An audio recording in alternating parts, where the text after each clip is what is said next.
In Bamenda, Ambazonia, Monday, July 7th, 2025, it unfolded with terror and resistance in the heart of Bamenda as the city was once again thrust into chaos during the weekly Monday ghost down.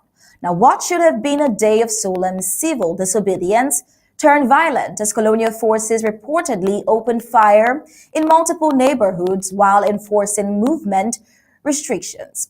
Now, gunshots rang out in Mile 2, Mile 3, and Queen and Mile 6, scattering families, shattering shops, and bringing fear back into the heart of civilians who are already burdened by years of war.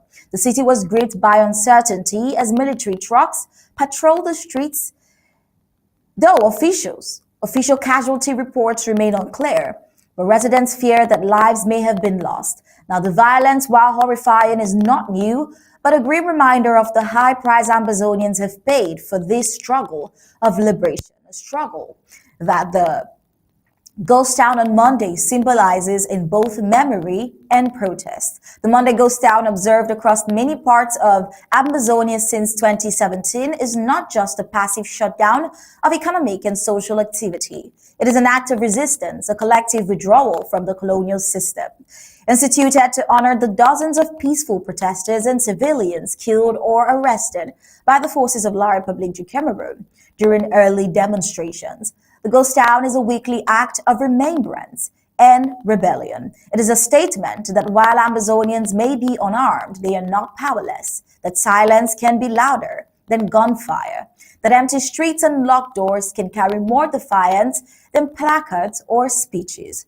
But in recent months, efforts to enforce or suppress the observance have grown more aggressive. Armed units of La République's military frequently storm towns and cities on Mondays to force markets open or penalize businesses that comply with the Monday ghost down. Civilians are caught in the crossfire between enforcement and resistance, sometimes paying with their lives.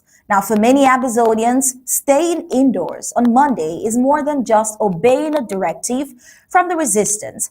It is about reclaiming dignity in a nation that has seen too much humiliation. Every closed shop is a refusal to feed the colonial economy. Every silent street is a reminder of the silenced voices of those massacred in different parts of Amazonia.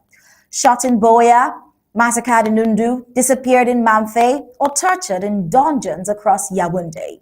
Well, this civil disobedience has over time become one of the most unifying acts across the Federal Republic of Amazonia. Despite internal divisions, the Monday Ghost Town has remained largely respected, showing the power of shared suffering and a collective dream. Now, the violent scenes of July 7th point to a deeper issue, the colonial government's fear of non-violent resistance. The louder the silence grows in Amazonian towns on Mondays, the more brutal the repression becomes. Rather than acknowledge the legitimate grievances of the people, La République continues to respond with force. The use of live ammunitions, intimidation, and mass arrest on days like these only deepen the rift between the two nations and strengthen Ambazonia's resolve to break away. One might ask, if a people's silence frightens a government more than their protest, then what does that say about the legitimacy of that government's claim to authority?